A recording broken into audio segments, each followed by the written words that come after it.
नमस्कार दोस्तों। भारतीय जनता पार्टी देश की ही नहीं, देश की बेटियों की भी दुश्मन है।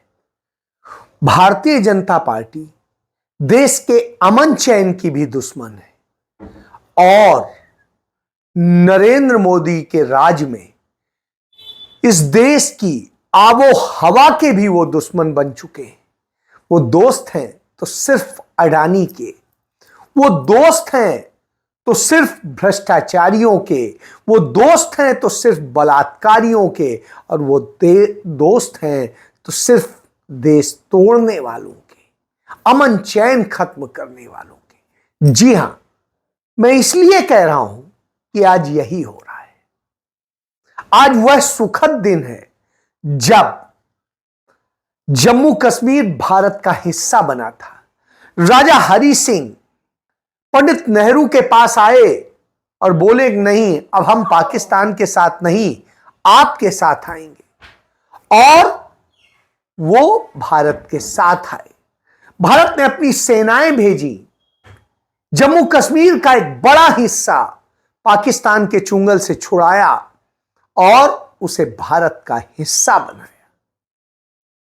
वह वक्त था कि कैसे कैसे करके कश्मीर को, जम्मू कश्मीर, लद्दाख, सबको भारत में मिलाया गया था। 565 रियासतों को कैसे जोड़ के एक भारत का रूप दिया गया था। सोचिए, भारत कितने छोटे छोटे टुकड़ों में बटा हुआ था, उन टुकड़ों को जोड़ के एक भारत बनाया। अब नरेंद्र मोदी उन्हें तोड़ तोड़ के टुकड़े टुकड़े कर रहे हैं। जी हां, आज यही हो रहा है। कैसे कैसे कर रहे हैं इसका उदाहरण दूंगा।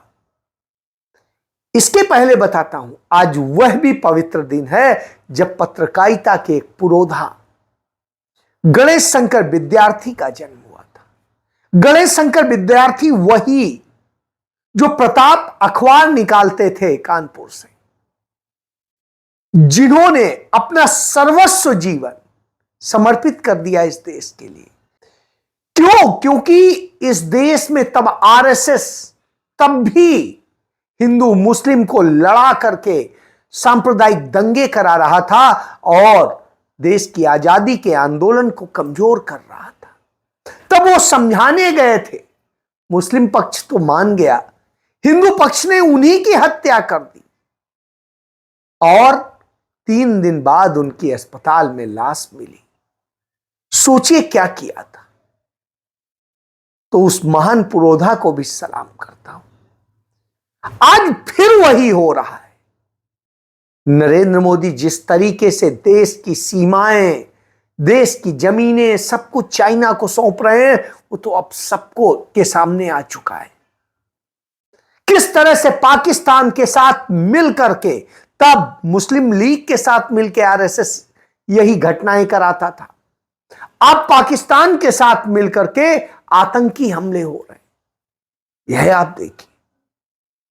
और उसके बाद में देश के अंदर क्या हो रहा है, आपका उधर ध्यान भटका दिया जाता है हिंदू मुस्लिम के नाम पे। इधर क्या होता है, मेरठ के एक थाने में एक महिला से भारतीय जनता पार्टी के पदाधिकारी बदतमीजी करते हैं, अभद्रता करते हैं। पुलिस के 2 सब इंस्पेक्टर इसका विरोध करते हैं और उन्हें खटकाकर बाहर निकाल देते हैं। बस फिर क्या था, मोदी योगी को यह संदेश देना था कि यहां लड़कियां सुरक्षित नहीं रहेंगी, थाने में भी नहीं रहेंगी, और जो उन्हें सुरक्षित करने की कोशिश करेगा उसे दंड मिलेगा। और उन दोनों थानेदारों को हटा दिया जाता है। सोचिए आप, निलंबित कर दिया जाता है। यह स्थिति। एक और उदाहरण देख लीजिए, वाराणसी, जहां से नरेंद्र मोदी सांसद हैं, वहां हम सब ने देखा कैसे भारतीय जनता पार्टी के पदाधिकारियों ने बीएचयू आईआईटी में लड़कियों से गैंग रेप किया था, स्टूडेंट्स से, और उसके बाद में उन्हें किस तरीके से बचाया गया, कैसे बेल कराई गई। अदालत में सबूत नहीं दिए जा रहे हैं जबकि सारे सबूत मौजूद हैं, और जब वो छूट के आते हैं तो उन्हें माला पहनाई जाती है। यह किस्से हमने गुजरात में भी देखे बिल्किस बानो के जो है बलात्कारियों से उनको माला पहनाई गई थी, हत्यारों को माला पहनाई जाती है। गौरी लंकेश जो पत्रकार थी उनकी हत्या करने वालों को माला पहनाते हैं। तो ये भारतीय जनता पार्टी है। भारतीय जनता पार्टी क्या है, इसका एक चरित्र। वहां पर एक लड़की है जायसवाल और मुखर रहती है, मुद्दों पर बोलती है और सब कुछ। कांग्रेस से जुड़ी हुई थी और किस तरीके से उसके चरित्र से लेके सब पर भारतीय जनता पार्टी के लोग हमला करते थे। भारतीय जनता पार्टी से जुड़ा हुआ एक व्यक्ति लगातार उसे रेप करने की धमकी दे रहा था, सोशल मीडिया पर दे रहा था। उसके बच्चों के साथ में, बहनों के साथ में सब कुछ करने की बात कर रहा था। वह अपने पति और कुछ दोस्तों के साथ में वहां गई, उससे बात कर। जब वो बदतमीजी से बोला तो उसने एक थप्पड़ मारा। आप बताइए, बलात्कार करने की कोशिश और बलात्कार की धमकी देने वाले को यदि कोई इस तरह से करता है तो क्या कोई अपराध करता है? नहीं। कानून कहता है ऐसे लोगों को आप उतना बल प्रयोग कर सकते हैं। वही उसने किया था, लेकिन इस पर उल्टा पुलिस ने उन सब के खिलाफ एफआईआर दर्ज कर ली। करीब 2.5 महीना हो चुका है। उसके पति, उसके भाई और सारे लोग जेल में हैं जिनको वो लेके गई थी। उसके खिलाफ कुर्की के आदेश हो चुके हैं। कल्पना कीजिए कौन सा कानून है, कौन सा वो बनाया है। यही तो किया है डीवाई चंद्रचूड़ ने, आंखों से पट्टी खोल के कि देख लो यदि अपराधी भाजपाई है तो कुछ मत करना, नहीं तो समझ लो क्या हो जाएगा। हमने रीवा में देखा, रीवा में कैसे एक नवविवाहिता अपने पति के साथ जाती है मंदिर पूजा करने और उसके बाद में घूमने निकलती है। उसे पकड़ लेते हैं भारतीय जनता पार्टी से जुड़े हुए आधा दर्जन लड़के, उसके साथ गैंग रेप करते हैं उसके पति के सामने, वीडियो बनाते हैं और फिर धमकी देते हैं जाओ कलेक्टर से कर लेना शिकायत, हम भाजपा के मीडिया प्रभारी के बेटे हैं। अब आप सोचिए यह स्थिति है। इसी तरीके से तमाम जगह ऐसी घटनाएं हुई हैं जहां इस तरीके से धमकाया गया हो, किया गया हो। कौन पूछने वाला है, कौन जांचने वाला है? नहीं है। दूसरी तरफ नरेंद्र मोदी ने इस देश को कैसे बर्बाद किया है, प्राकृतिक संपदाओं पे कब्जा करने के लिए, अडानी अंबानी को सब सौंपने के लिए, उत्तर से दक्षिण तक, पूरब से पश्चिम तक सारी जगह जहां कहीं भी प्राकृतिक संपदाएं हैं अडानी को सौंपने के लिए सब कुछ किया है। चाहे जम्मू कश्मीर हो, लद्दाख हो, सबको। लद्दाख के में इस तरह से जो ये किया जा रहा है, इसके खिलाफ सोनम वांगचुक दिल्ली में 17 दिनों तक अनशन पर रहे, सिर्फ पानी पी के।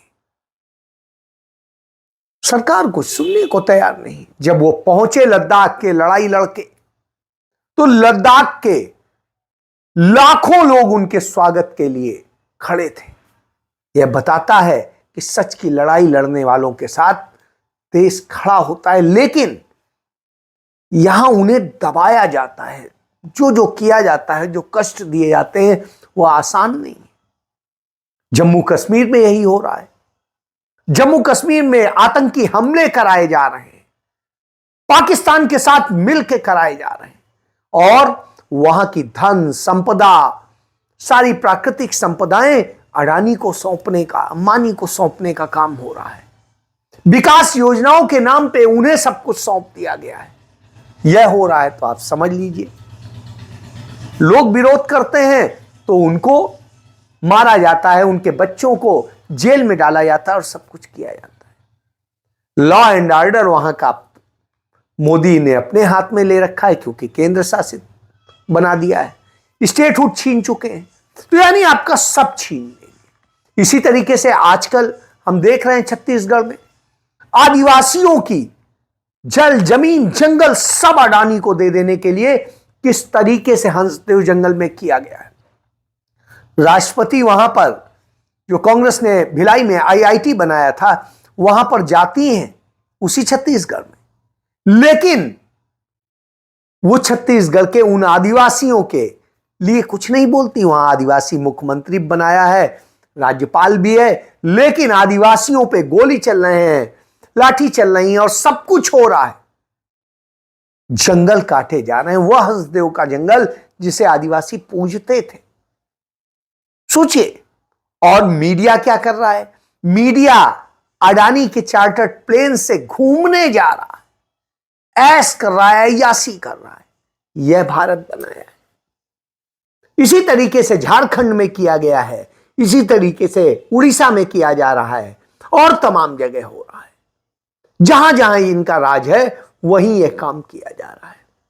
बहरहाल, जब इसका जो विरोध करते हैं उन्हें नक्सली बता के मार दिया जाता है।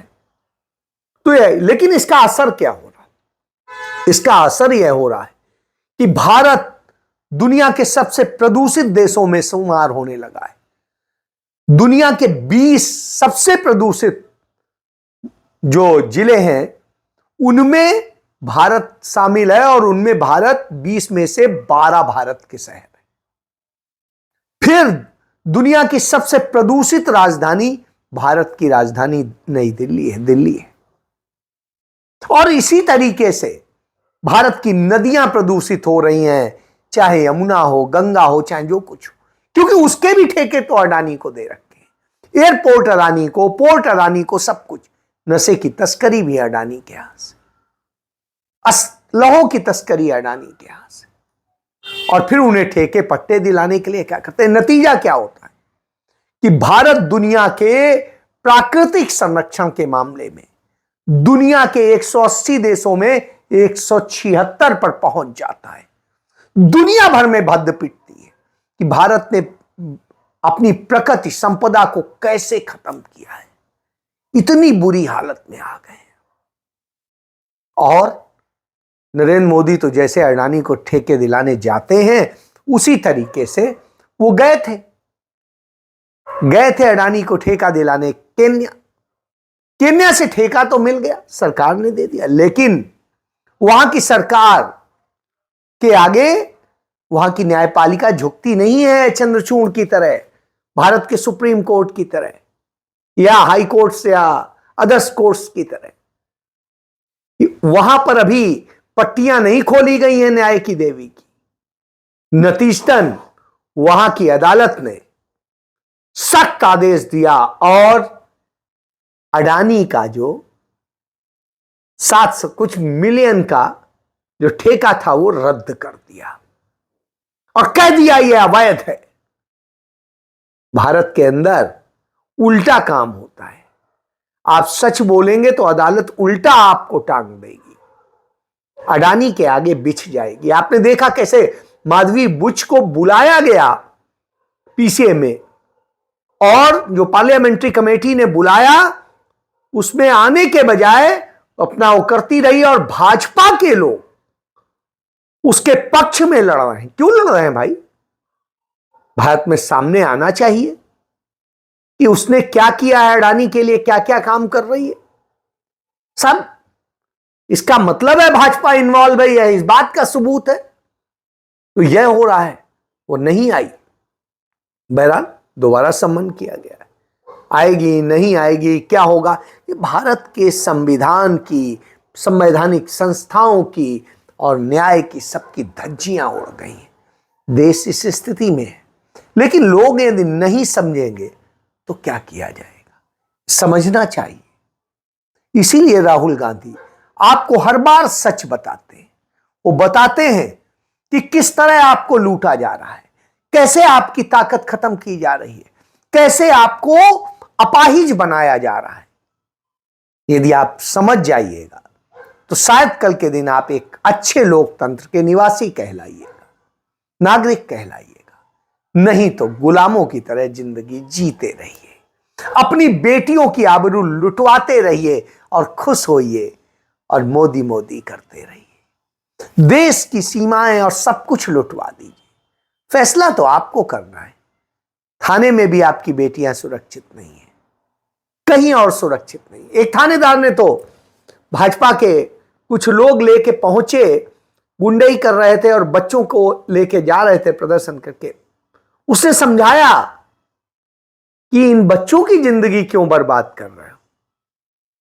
आज सोचिए उसके साथ क्या हुआ हो। निश्चित रूप से उसका ट्रांसफर भी होगा, निलंबित भी होगा। वही हुआ। तो यह भारत बनाया है नरेंद्र मोदी ने, इसलिए आपको कॉन्स्टिट्यूशनल भारत बनाने की जरूरत है। इसीलिए उस पर चलने की बात कही जाती है। कानून से फैसला हो, ना कि भगवान से पूछ के। यह जरूरी है।